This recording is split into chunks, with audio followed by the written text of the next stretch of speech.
हो गई है पीर पर्वत सी पिघलनी चाहिए, इस हिमालय से कोई गंगा निकलनी चाहिए। आज ये दीवार पर्दों की तरह हिलने लगी, शर्त लेकिन थी कि ये बुनियाद हिलनी चाहिए। हर सड़क पर, हर गली में, हर नगर, हर गांव में हाथ लहराते हुए हर लाश चलनी चाहिए। सिर्फ हंगामा खड़ा करना मेरा मकसद नहीं, सारी कोशिश है कि ये सूरत बदलनी चाहिए। मेरे सीने में नहीं तो तेरे सीने में सही, हो कहीं भी आग लेकिन आग जलनी चाहिए। आपको 2022 में सिलेक्शन लेना है, वर्दी पहनना है, अपने माँ बाप का सपना पूरा करना है। ये आग आपके सीने में होनी चाहिए, एक सीट के लिए आपके अंदर तड़प होनी चाहिए कि मुझे 2022 में सिलेक्शन लेना है। ये मोटिवेशन लाइन आपके लिए बहुत इंपॉर्टेंट है। अगर आप इसे पढ़ेंगे तो अंदर आपकी बहुत ही जज्बा आएगा, आपके अंदर हौसला होगा। इसीलिए मैंने ये मोटिवेशन लाइन आपके लिए लिखी है। तो अब आइए गाइस, हम बढ़ते हैं क्लास की तरफ। बहुत ही बेहतरीन आज की क्लास है। आज की क्लास नंबर हमारी 12 है। इसके पहले हमने क्लास नंबर 11 तक पूरी तरीके से कंप्लीट कर ली है। अगर आपने नहीं देखा है तो आप चैनल की प्लेलिस्ट में जाइए, जिसमें लिखा है GK plus science UP police assistant operator के नाम से है। आप देख लीजिएगा, पूरी क्लास आपको क्रमानुसार लगातार मिल जाएगी। तो अब आइए बढ़ते हैं क्लास की तरफ। सभी प्यारे भाई को, सभी प्यारे बहन को जय हिंद, सभी को नमस्कार, सभी को गुड इवनिंग। फटाफट आ जाइए और एक बार क्लास को दिल से जरूर लाइक कर दीजिएगा। हमारा जो टारगेट है कि कम से कम क्लास में 250 से अधिक लाइक होने चाहिए, ये आप हमारे टारगेट को जरूर पूरा करिएगा। तो बिना किसी देरी के बढ़ते हैं क्लास की तरफ। पूरी आप क्लास देखिएगा, बहुत इंपॉर्टेंट आज की क्लास है, ठीक है। तो मेरे प्यारे मित्र, पहला क्वेश्चन है, पंचवर्षीय योजना का विचार किस देश से लिया गया है? जी, इसी प्रकार आपके क्वेश्चंस आने वाले हैं। क्वेश्चन काफी ज्यादा इंपॉर्टेंट है, फटाफट आंसर देंगे। पंचवर्षीय योजना का विचार किस देश से लिया गया है? तो राइट आंसर जो हो जाएगा वो हो जाएगा रूस से। डी आंसर आपका परफेक्ट आंसर हो जाएगा। डी आंसर आपका बिल्कुल राइट आंसर हो जाएगा। अगला क्वेश्चन है कि एक प्रकाश वर्ष कितना किलोमीटर होता है? एक प्रकाश वर्ष जो है ये कितना किलोमीटर होता है? प्रकाश वर्ष जो है गाइस, ये दूरी मापने की इकाई है, ये भी आप याद रखिएगा, ठीक है। ये आपसे बहुत ज्यादा पूछा जाता है। और एक प्रकाश वर्ष जो है ये कितने किलोमीटर होते हैं, ये क्वेश्चन आपसे पूछा गया है। देख लीजिए, 9.46 इंटू 10 की पावर 12 किलोमीटर। और कहीं कहीं आपको मीटर में भी ऑप्शन देखने को मिल सकता है, तो 9.46 इंटू 10 की पावर 15 मीटर भी आपको मिल सकता है, ठीक है। ये भी आप याद रखिएगा। ओके माय डियर, आइए अगला क्वेश्चन कि पृथ्वी पर एक व्यक्ति का वजन 600 न्यूटन है और फिर चांद पर उसका वजन कितना होगा, ये क्वेश्चन आपसे पूछा गया है। मतलब कोई व्यक्ति है, उसका वजन यहाँ पर 600 न्यूटन है, और अगर वो चांद पर जाता है तो उसका वजन वहां पर कितना होगा।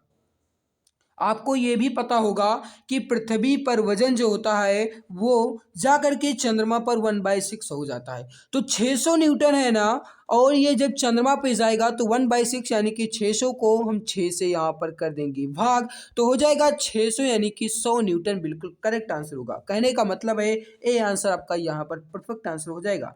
ए आंसर आपका बिल्कुल राइट आंसर हो जाएगा डियर। आइए अगला, राज तरंगिणी का संस्कृत से फारसी में अनुवाद किसने किया? देख लीजिए, यहाँ पर जो राज तरंगिणी लिखा गया है, इसकी जो रचयिता है या फिर लेखक जो है वो है कल्हड़, ठीक है। इसके लेखक कौन है? कल्हड़, ये आप याद रखिएगा। और मैं आपको बता दूं, यहाँ पर राज तरंगिणी का संस्कृत से फारसी में अनुवाद किसने किया? जैनुल आबदीन के द्वारा किया गया था। राइट आंसर जो होगा आपका वो हो जाएगा option number B, Zainul Abedin. Okay my dear friends, आइए अगला क्वेश्चन आपके सामने कि दाब की बीमा क्या होती है? दाब की बीमा क्या होती है बताइए।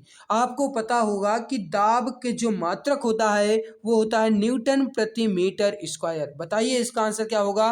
फटाक से इसकी बीमा निकाल कर बताइए क्या होगा। जल्दी जल्दी आंसर दीजिए। Question number 5। एक बार क्लास को दिल से सभी प्यारे भाई क्लास को लाइक जरूर कर देंगे। बड़ी मेहनत क्लास आपके लिए लाकर आते हैं, बहुत ही मेहनत लगती है। ml की पावर-1 t की पावर-2, राइट आंसर होगा डी आंसर। दाब की जो बीमा होती है वो होती है ml-1 t-2। अगला क्वेश्चन आपके सामने है कि राज्य विलय नीति किसके काल में हुआ था? बताइए, राज्य विलय नीति किसके काल में हुआ था? लॉर्ड डलहौजी के, या फिर लॉर्ड कैनिंग, या फिर लॉर्ड रीडिंग, या फिर लॉर्ड रिपन? आपको 2022 में वर्दी मिल जाएगी, चिंता मत कर मेरे फ्रेंड्स, चिंता नहीं करना है। 2022 में आपको मैं वर्दी पहना दूंगा, आप बिल्कुल निश्चिंत रहिए। लेकिन जुड़े रहिएगा एग्जाम गुरुजी भाई अरविंद सर के साथ। आपका विश्वास अगर कायम है, अगर आपके अंदर हौसला है, अगर आपके अंदर जज्बा है, तो वो आपका बरकरार होना चाहिए। निश्चित रूप से आपको वर्दी मिल जाएगी। बताइए क्या होगा राइट आंसर? जो राइट आंसर होगा इसका, राज्य विलयनीकरण जो है ये लॉर्ड डलहौजी के काल में हुआ था। राइट आंसर होगा आपका ऑप्शन नंबर ई। और जो गाइस यहाँ पर अपने ट्रेन यानी कि रेल चलवाई गई थी वो लॉर्ड डलहौजी के शासनकाल में ही चलवाई गई थी, इसीलिए रेलवे का जनक भी लॉर्ड डलहौजी को कहा जाता है। ये भी आप याद रखिएगा मेरे प्यारे मित्र। अगला आपके सामने कि मौसम विज्ञान अनुसंधान संस्थान जो है ये कहाँ पर स्थित है, बताइए। मौसम विज्ञान अनुसंधान संस्थान कहाँ स्थित है, बताइए क्या होगा परफेक्ट आंसर। देखते हैं यहाँ पर कौन कौन आंसर देता है, फटाफट आंसर देंगे। एक बार क्लास को शेयर जरूर कर देंगे अपने मित्रों तक, जो भी आपका स्टूडेंट्स का ग्रुप है, जैसे कि आप जहाँ पर भी पढ़ते हैं, जहाँ पर भी आप तैयारी करते हैं, जो भी आपका ग्रुप है, व्हाट्सएप ग्रुप हो या फिर आपका टेलीग्राम ग्रुप हो या फिर आपका जो कुछ फेसबुक ग्रुप है, इंस्टाग्राम, कुछ भी जो आप सोशल मीडिया यूज़ करते हैं उसमें क्लास को शेयर जरूर करिएगा मित्रों तक, ताकि उनका भी सपना पूरा हो, आपके साथ साथ आपके मित्र भी आपके साथ चलें। तो मौसम विज्ञान अनुसंधान संस्थान कहाँ स्थित है, क्वेश्चन पूछा गया है। सही आंसर हो जाएगा नई दिल्ली में। सी आंसर आपका परफेक्ट आंसर हो जाएगा डियर। अगला आपके सामने कि सूर्य के सबसे नजदीकी ग्रह कौन है। देख लीजिए, सूर्य के सबसे नजदीकी ग्रह की बात की गई है। मान लीजिए कि ये आपका सूर्य है और यहाँ पर देख लीजिए सूर्य के बाद होता है बुध, उसके बाद शुक्र, पृथ्वी, मंगल, बृहस्पति, शनि, अरुण और वरुण। तो सूर्य के सबसे नजदीकी कहा गया है, तो सूर्य के सबसे नजदीक कौन सा हो जाएगा, बुध। बुध, शुक्र, पृथ्वी, मंगल है ना, तो बुध बिल्कुल सही आंसर होगा आपका। डी आंसर आपका परफेक्ट आंसर हो जाएगा। सूर्य के सबसे नजदीकी जो ग्रह है वह बुध ग्रह है। ओके मेरे प्यारे मित्र, आइए अगला कि ब्लाइट रोग जो है किससे संबंधित है, और इस समय मौसम भी वही चल रहा है। अब मौसम में चल रहा है, ऐसा कहाँ हो अगर तो आप गेहूं मारेंगे नहीं। देख लीजिए, ब्लाइट रोग जो है ये धान से संबंधित है, और आपको पता होगा कि जब इसकी कटाई होती है उस समय कोहरा होता है, और कोहरे के कारण इसकी जो पत्तियां होती हैं उस पर दाग और धब्बे हो जाते हैं, वो गाइस रोग कहलाता है ब्लाइट रोग। ओके मेरे प्यारे मित्र, तो राइट आंसर जो होगा आपका वो हो जाएगा धान। धान से ब्लाइट रोग संबंधित है। क्वेश्चन काफी ज्यादा इंपॉर्टेंट है आपके लिए। अगला है कि विकासवाद का सिद्धांत किसने दिया, क्वेश्चन नंबर 10। विकासवाद का सिद्धांत किसने दिया, बताइए क्या होगा परफेक्ट आंसर। विकासवाद का सिद्धांत जो है ये डार्विन के द्वारा दिया गया था। जो करेक्ट आंसर होगा आपका वो हो जाएगा ऑप्शन नंबर सी, डार्विन के द्वारा दिया गया था। सी आंसर आपका परफेक्ट आंसर हो जाएगा। सी आंसर आपका बिल्कुल राइट आंसर हो जाएगा। राष्ट्रीय एकता दिवस कब मनाया जाता है, इसके साथ साथ आप बताइए ये किस कारण और किन के जन्मदिन के रूप में मनाया जाता है, ये भी आप बताइएगा। लौह पुरुष सरदार वल्लभ भाई पटेल की जयंती को राष्ट्रीय एकता दिवस के रूप में मनाया जाता है, जो कि 31 अक्टूबर को मनाई जाती है। कहने का मतलब है राष्ट्रीय एकता दिवस 31 अक्टूबर को मनाई जाती है। ऑप्शन नंबर सी बिल्कुल सही आंसर होगा, और ये लौह पुरुष सरदार वल्लभ भाई पटेल की जयंती है, इसी दिन आपका बिल्कुल करेक्ट आंसर होगा। सी आंसर आपका परफेक्ट आंसर हो जाएगा। जो भी मेरे प्यारे भाई सी आंसर दे रहे हैं, वेरी गुड आंसर आया है। विटामिन ए के आविष्कारक कौन है, इसी के साथ साथ आप बताइएगा कि विटामिन ए का रासायनिक नाम क्या है। इसके साथ साथ आप ये भी बताइएगा कि विटामिन का नामकरण किसने किया था। ये 3 क्वेश्चन मैं आपके लिए यहाँ पर रख रहा हूँ, और ये तीनों क्वेश्चन आपके लिए काफी ज्यादा इंपॉर्टेंट है। ये तीनों क्वेश्चन आपके एग्जाम में पूछे जा सकते हैं। तो देख लीजिए, विटामिन ए के आविष्कारक की बात की गई है। जो विटामिन ए के आविष्कारक हैं वह है मैकुलन। लेकिन अगर आपसे पूछा जाए कि विटामिन का नामकरण किसने किया, तो फंक के द्वारा किया गया। और विटामिन ए का अगर आपसे पूछा जाए रासायनिक नाम, तो आप याद रखिएगा रेटिनॉल। विटामिन ए का जो रासायनिक नाम होता है वो होता है रेटिनॉल। और विटामिन ए की कमी से कौन सा रोग होता है, ये भी आपसे पूछा जा सकता है, वो होता है रतौंधी। कौन सा रोग होता है मित्र, रतौंधी, ठीक है। अगला कि जल जो है ये कितने केल्विन पर जमता है, ध्यान दीजिएगा केल्विन पर बात कर रहा है यहाँ पर। फटाक से आंसर दीजिए, फटाक से। क्वेश्चन नंबर 13 देख लीजिए, 273 केल्विन बिल्कुल सही आंसर होगा आपका। सी आंसर आपका परफेक्ट आंसर हो जाएगा। अगला है एल्केन का रासायनिक सूत्र क्या है। एल्केन का रासायनिक सूत्र क्या है, ये रहा आपके सामने ए, वी, सी और डी। मैं आपको इतना भी दे रहा हूं, सी डी में नहीं होगा, ए और बी में ही बताइए एल्केन का रासायनिक सूत्र। देख लीजिए, एल्केन का जो रासायनिक सूत्र होता है वो होता है CnH2n+2। ये होता है एल्केन का। और आपसे पूछा जाए अगर एल्कीन का रासायनिक सूत्र, तो जो एल्कीन का रासायनिक सूत्र होता है वो होता है CnH2n। और अगर आपसे पूछा जाए एल्काइन का, अगर आपसे पूछा जाए एल्काइन का, तो वो होता है CnH2n-2। ये आप याद रखिएगा, ठीक है। मैंने तीनों यहाँ पर क्लियर कर दिया है आपके लिए। अगला कि आंध्र प्रदेश का गठन जो है ये किस वर्ष हुआ? जल्दी जल्दी आंसर देंगे मेरे सभी प्यारे भाई। आंध्र प्रदेश का गठन किस वर्ष हुआ? Question number 15। तो देख लीजिए जो सही आंसर हो जाएगा क्वेश्चन नंबर 15 का आपका, आंध्र प्रदेश का गठन की बात की गई है 1953 में ही हुआ था। ए आंसर आपका बिल्कुल राइट आंसर हो जाएगा, ए आंसर आपका बिल्कुल सही आंसर हो जाएगा। राष्ट्रीय युवा दिवस जो है ये किससे संबंधित है? ये क्वेश्चन आपसे पूछा गया है कि राष्ट्रीय युवा दिवस किससे संबंधित है। इसके अलावा आप ये भी बताइएगा कि राष्ट्रीय युवा दिवस कब मनाया जाता है। क्वेश्चन नंबर 16 फटाफट आंसर देंगे मेरे सभी प्यारे भाई। अगर आपने अभी तक क्लास को लाइक नहीं किया है तो इसका कारण बताइए, क्योंकि अगर मैं आपके लिए इतनी मेहनत कर सकता हूँ, अगर मैं आपको इतनी बेहतरीन क्लास दे सकता हूँ, डेली फ्री PDF आपको मिलती है, मैंने आपको बुक भी फ्री दे दी है, तो आपने क्लास को लाइक क्यों नहीं किया? अगर नहीं किया है तो एक बार क्लास को दिल से ज़रूर लाइक कर दीजिएगा। अगर मेहनत अच्छी लगती है तो एक बार क्लास को फटाक आंसर से दीजिए और लाइक ज़रूर करिए। तो जो इसका सही आंसर होगा, राष्ट्रीय युवा दिवस किससे संबंधित है? स्वामी विवेकानंद से संबंधित है। डी आंसर आपका परफेक्ट आंसर हो जाएगा। और ये भी आपसे पूछा जा सकता है कि राष्ट्रीय युवा दिवस कब मनाया जाता है, तो याद रखिएगा राष्ट्रीय युवा दिवस जो है ये 12 जनवरी को मनाया जाता है मेरे प्यारे भाई। 12 जनवरी आपका परफेक्ट आंसर हो जाएगा, ठीक है। आइए आगे बढ़ते हैं। अगला क्वेश्चन आपके सामने है कि झारखंड राज्य का गठन किस वर्ष हुआ? बताइए झारखंड राज्य का गठन जो है ये किस वर्ष हुआ? और ये भी आप बताइएगा कि झारखंड का जो राज्य गठन हुआ था ये किससे अलग हुआ था, यानी किस राज्य से अलग हुआ था तब इसका गठन हुआ था। 17। तो देखो मेरे प्यारे भाई, झारखंड जो है ये बिहार से अलग हुआ था, ठीक है। और ये 28वां राज्य बना था, ये भी आप याद रखिएगा, यहाँ पर लिख नहीं जा रहा थोड़ी सी। तो और ये कब गठन हुआ था ये भी आपसे पूछा जाता है। और झारखंड का जो गठन हुआ था ना, ये कब हुआ था बताइए? हाँ बिल्कुल सही, सन 2000 में। सन 2000 में झारखंड का गठन हुआ था। ओके। अगला, लक्षद्वीप की भाषा क्या है? Question number 18। लक्षद्वीप की भाषा क्या है? और ये भी आप बताइएगा लक्षद्वीप की राजधानी यानी लक्षद्वीप की कैपिटल क्या है? क्वेश्चन नंबर 18 आंसर दीजिए। तो देखो मेरे प्यारे भाई, लक्षद्वीप की जो भाषा है वो मलयालम है, यानी कहने का मतलब है जो लक्षद्वीप में बोलते हैं वो मलयालम भाषा बोली जाती है। और लक्षद्वीप की राजधानी जो है वो है कवारती। कवारती, ठीक है, ये लक्षद्वीप की राजधानी है, याद रखिएगा। सद्भावना दिवस कब मनाया जाता है? इसके साथ साथ आप बताइएगा कि सद्भावना दिवस जो है ये किन की जयंती के रूप में मनाया जाता है? 19। तो देखिए सद्भावना दिवस कब मनाया जाता है ये क्वेश्चन आपसे पूछा गया है। सही आंसर हो जाएगा 20 अगस्त को सद्भावना दिवस मनाया जाता है। और ये जो है ये राजीव गांधी, ध्यान रखिएगा मेरे प्यारे भाई, राजीव गांधी की जयंती के रूप में सद्भावना दिवस मनाया जाता है, ठीक है। तो सही आंसर क्या होगा आपका? बी आंसर आपका राइट आंसर हो जाएगा। अगला है कि बंगाल विभाजन जो है ये किस गवर्नर जनरल द्वारा किया गया? और आप ये भी बताइएगा कि कब किया गया। मैं यहाँ पर जो भी आपके एग्जाम में क्वेश्चंस आने की संभावना रहती है वो सारे क्वेश्चंस आपके लिए लेकर आता हूँ, वो सारा मैं यहाँ पर आपका क्लियर कर देता हूँ।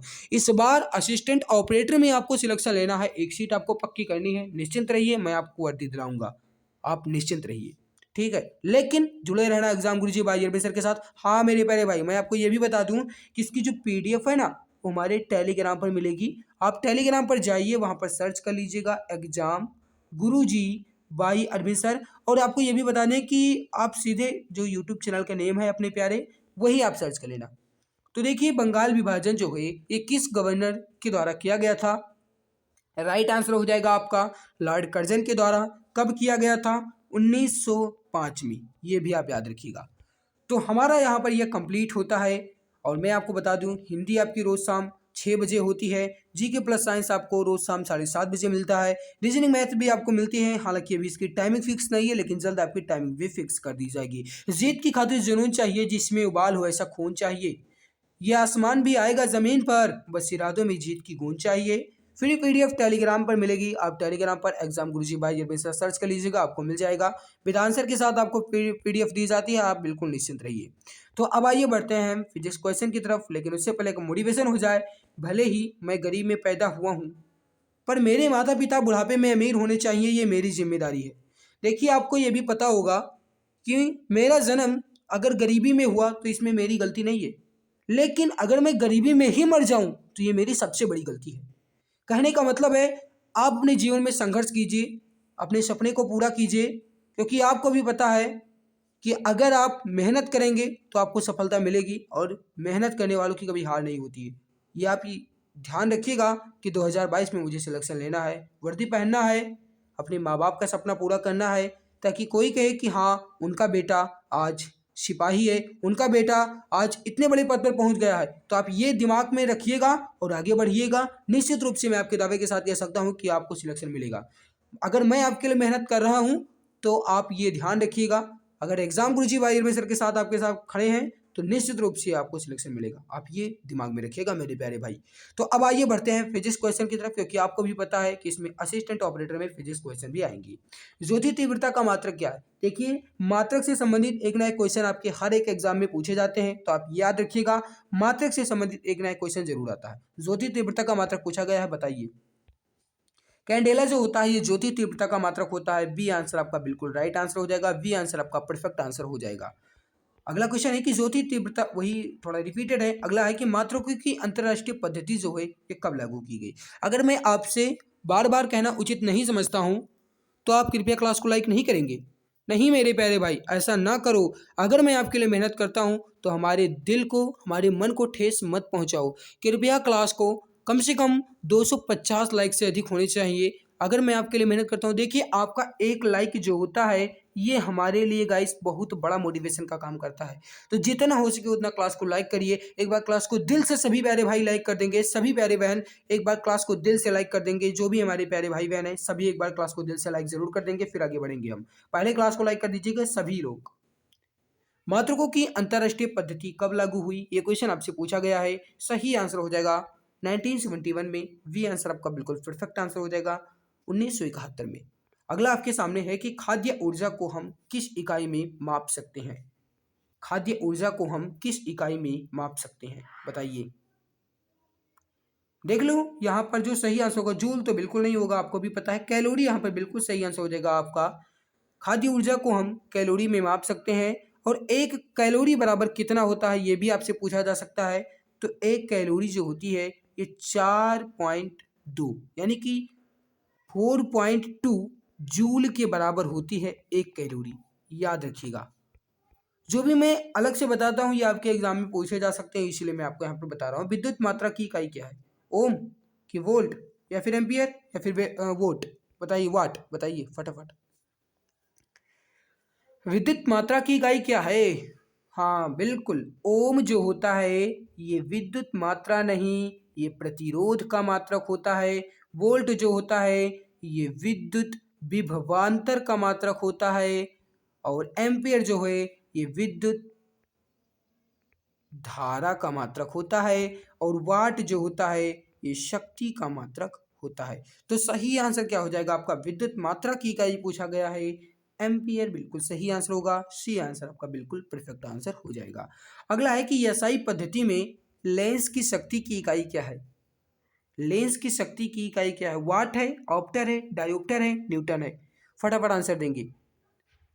क्वेश्चन नंबर अगला है कि एसआई पद्धति में लेंस की शक्ति की इकाई क्या है? सही आंसर हो जाएगा डायोप्टर। लगभग हमारे सभी प्यारे भाई बहन का आंसर सही आ रहा है। अगर आप इसी तरीके से मेहनत करते रहेंगे, अगर आपके अंदर इसी तरीके से जज्बा रहेगा, अगर आपके अंदर इसी तरीके से हौसला रहेगा, अगर आप अपने मेहनत पर विश्वास करते रहेंगे, तो मैं दावे के साथ कह सकता हूँ 100.1% है कि आपको वर्दी मिल जाएगी, आपका सपना पूरा हो जाएगा। सही आंसर हो जाएगा आपका सी आंसर, आपका बिल्कुल परफेक्ट आंसर हो जाएगा। अगला है कि एम्पियर क्या नापने की इकाई है? थोड़ा इसमें उस शब्द को अलग किया गया है, बस आप याद रखिएगा। बस देख लीजिए, थोड़ा सा इसमें ऑप्शन ही चेंज किया गया है। बिल्कुल सही है, विद्युत धारा को इंग्लिश में करंट कहते हैं। बिल्कुल सही आंसर हो जाएगा। एम्पियर जो है ये करंट नापने की इकाई है। ए आंसर आपका परफेक्ट आंसर हो जाएगा। अगला क्वेश्चन आपके सामने, निम्नलिखित में से कौन वेक्टर मात्रा, देखो यहाँ पर जो वेक्टर है ना, वेक्टर, इस वेक्टर का मतलब होता है सदिश राशि, ठीक है। वेक्टर का मतलब क्या होता है? सदिश राशि। और सदिश राशियां कौन सी राशियां होती हैं? जिनमें परिमाण के साथ साथ दिशा का भी जिक्र किया जाए, वह सदिश राशियां होती हैं। सदिश राशियों को याद करने की ट्रिक आप याद रखिएगा, विषुवत बल। ठीक है, ये ट्रिक बहुत पुरानी ट्रिक है हालांकि, लेकिन आप याद रखिएगा विश्व का मतलब हो गया विस्थापन यहाँ पर, ठीक है, वह मतलब आप याद रखिएगा, और तभी, और बल, बल तो आपका बल है ही, ठीक है। तो देख लीजिए यहाँ पर जो विद्युत विद्युत धारा है ये सब गाइस आपकी वेक्टर में ही आएंगी। तो सही आंसर क्या हो जाएगा आपका, निम्नलिखित में से कौन वेक्टर मात्रा है, ये क्वेश्चन आपसे पूछा गया है। सही आंसर हो जाएगा क्वेश्चन नंबर 72 का बल। विश्वत बल मैंने आपको बताया ना लास्ट में, बल वही आपका बिल्कुल सही आंसर होगा। बल जो है एक वेक्टर मात्रा या फिर सदिश राशि है। निम्नलिखित में से कौन सी एक सदिश राशि नहीं है? सदिश राशि नहीं है तो मतलब अदिश राशि कौन सी है बताइए। अब अदिश राशि की आप ट्रिक याद रखिएगा, उस आर्द्रता को चाबी दो, मैंने इसकी वीडियो बना रखी है, आप देख लीजिएगा, ठीक है, ये ट्रिक। तो देखो सदिश राशि नहीं है मतलब अदिश राशि में आपसे कहा गया है। सही आंसर जो हो जाएगा क्वेश्चन नंबर 73 का, उस आर्द्रता, मैंने बताया ना आर्द्रता, आ मतलब हो गया आयतन और द्र मतलब हो गया द्रव्यमान, तो द्रव्यमान बिल्कुल सही आंसर होगा आपका ऑप्शन नंबर सी, बिल्कुल परफेक्ट आंसर हो जाएगा। 73 का सी आंसर आपका बिल्कुल राइट आंसर हो जाएगा। अगला है कि अदिश राशि है। सदिश और अदिश से भी क्वेश्चन आपसे पूछे जा सकते हैं, मैंने यहाँ पर ये भी करेक्ट कर लिए हैं। अदिश राशि है बताइए 74। तो देखो मैंने आपको अभी बताया कि उस आर्द्रता को चाबी दो, उ मतलब हो गया भैया आपका ऊर्जा भी इसमें आएगा, ठीक है, ऊष्मा भी आपका इसमें आएगा, ऊर्जा ऊष्मा ये दोनों आपके आएंगे, जो कि सही आंसर हो जाएगा आपका वी आंसर, आपका बिल्कुल परफेक्ट आंसर हो जाएगा। यहाँ पर अदिश राशि जो है ये ऊर्जा एक अदिश राशि है, एनर्जी जो है आपकी ये स्केलर क्वांटिटीज है। अगला है कि अदिश राशि इसमें कौन सी है बताइए, वही क्वेश्चन रिपीटेड है। अगला है निम्नलिखित में से कौन सी एक सदिश राशि है, अब बताइए इसमें सदिश कौन सी है। 75 नंबर बताइए, 75 नंबर बिल्कुल सही है, बिल्कुल सही है। संवेग जो है गाइस ये आपकी एक सदिश राशि होती है। सी आंसर आपका बिल्कुल राइट आंसर हो जाएगा।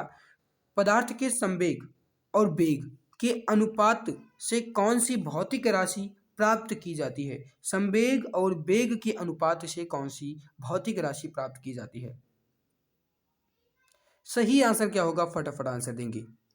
सही आंसर जो हो जाएगा आपका वो हो जाएगा द्रव्यमान। बी आंसर आपका बिल्कुल राइट आंसर हो जाएगा, ठीक है। संवेग और वेग के अनुपात से द्रव्यमान प्राप्त किया जाता है, वी आंसर आपका बिल्कुल राइट आंसर हो जाएगा। अगला क्वेश्चन है कि रॉकेट किस सिद्धांत पर कार्य करता है? आपको गाइस टारगेट याद है ना, मैंने आप लोगों से रिक्वेस्ट किया है कि कम से कम इस क्लास में 250 प्लस लाइक होने चाहिए। देखो इसमें देखने वालों की संख्या अधिक रहती है, हमारी प्यारे भाई बहन देख तो लेते हैं, लेकिन ये नहीं पता है उनको कि देख लेने से गाइस हमारे अंदर कुछ भी नहीं आएगा अगर आप क्लास को लाइक नहीं करेंगे। देखो आप अगर एक लाइक कर देंगे तो ऐसा नहीं है कि आपके अकाउंट से पैसे कट जाएंगे, आपके बैंक खाते के जो पैसे हैं वो हमारे खाते में आ जाएंगे, नहीं मेरे भैया ऐसा नहीं है।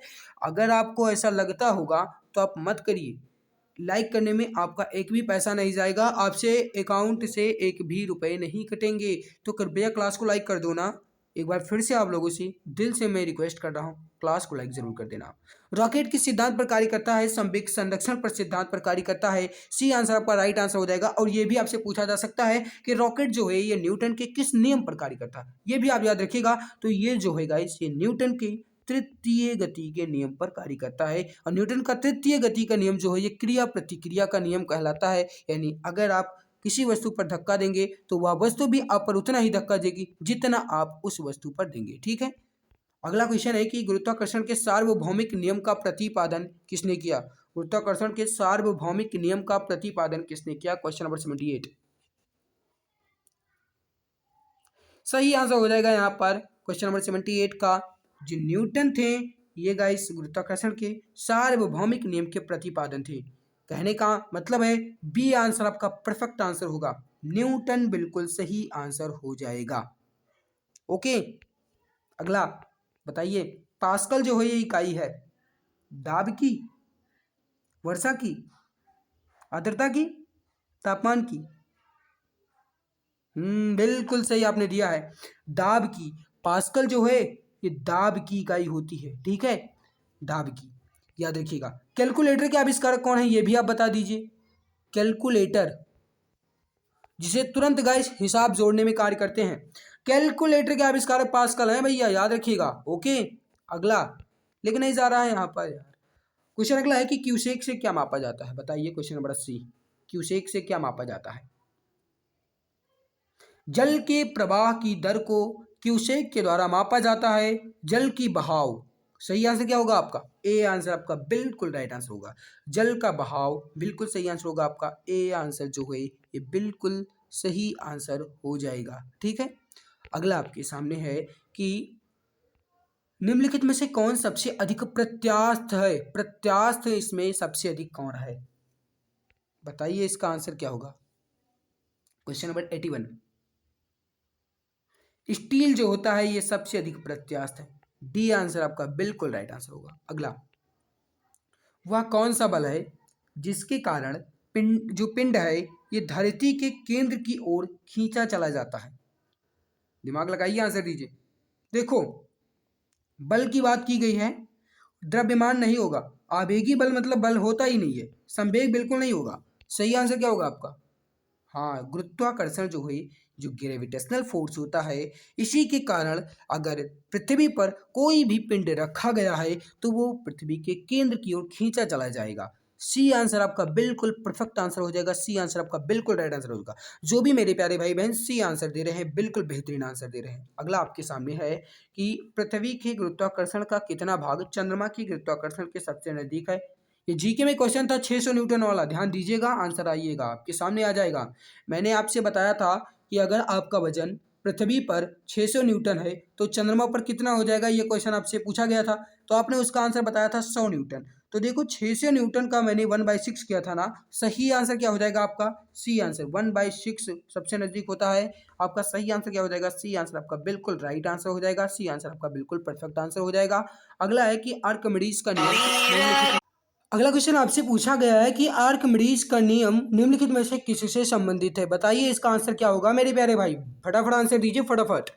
एक क्वेश्चन आपका और रह गया है। आपको पता होगा कि जो आपका यूपी पुलिस असिस्टेंट ऑपरेटर का पेपर होता है ना, इसमें आपके 2 सब्जेक्ट्स पूछे जाएंगे, जैसे कि जो विज्ञान और सामान्य विज्ञान से संबंधित है।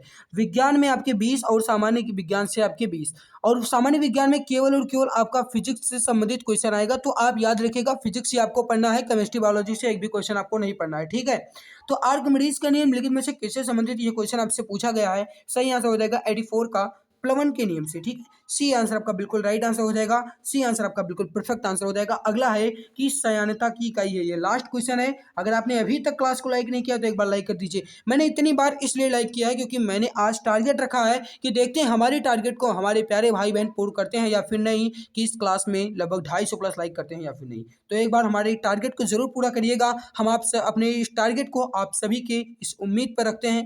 अगर आप हमारे इस टारगेट को पूरा करेंगे तो मैं समझ जाऊंगा कि हमारे प्यारे भाई बहन हमको दिल से लाइक करते हैं, हमारी क्लास को पसंद करते हैं। 85 का सही आंसर हो जाएगा। यहाँ पर जो भी प्यारे मित्र दे रहे हैं, पॉइंट जो है ये सायान्यता की इकाई है। ए आंसर आपका बिल्कुल राइट आंसर हो जाएगा। तो आज की क्लास यहीं पर समाप्त करेंगे। ये रहा आपके सामने आंसर, हालांकि आप देख लीजिएगा, और इसकी जो पीडीएफ है आपको हमारे टेलीग्राम पर मिलेगी। आप जाकर के टेलीग्राम पर एग्जाम गुरुजी बाय जरबी से सर्च कर लीजिएगा, आपको टेलीग्राम पर मिल जाएगा। ठीक है, तो आज क्लास यहीं पर समाप्त करेंगे। लेकिन एक बार फिर से मैं आप सभी को बता दूं कि जो भी मैंने आपके लिए बुक भेजी है तो आपको हमारे टेलीग्राम व्हाट्सएप दोनों पर मिलती है। आप चिंता ना करें, जल्दी आपका व्हाट्सएप ग्रुप सेकंड भी बनाया जाएगा, उसमें आपको ऐड कर लिया जाएगा। अगर आप अभी तक ऐड नहीं है तो आप टेलीग्राम से ऐड हो जाएगा, क्योंकि वहां पर भी आपको स्टडी मटेरियल मिलेंगे। 2022 में आपको सिलेक्शन मिलेगा, वर्दी आपको मिलेगी, आपके बदन पे वर्दी चढ़ेगी, आपके माँ बाप का सपना पूरा होगा, क्योंकि आपके साथ एग्जाम गुरुजी भाई अरविंद सर खड़े हैं। अरविंद सर अगर आपके साथ खड़े हैं तो निश्चित रूप से आपको वर्दी मिलेगी। मैं आपको वर्दी दिलवाऊंगा, आप निश्चिंत रहिए गाइस, आपको सिलेक्शन मिलेगा, आप बिल्कुल बेफिक्र रहिए। तो आज की क्लास यहीं पर समाप्त करेंगे, मिलते हैं कल वाली नई क्लास में। तब तक के लिए आप खुश रहिए, मुस्कुराते रहिए, हंसते रहिए, पढ़ते रहिए। एक सीट पक्का करने के लिए अपने अंदर हौसले और जज्बे को बनाए रखिए। मिलते हैं दूसरी नई क्लास में, तब तक के लिए नमस्कार।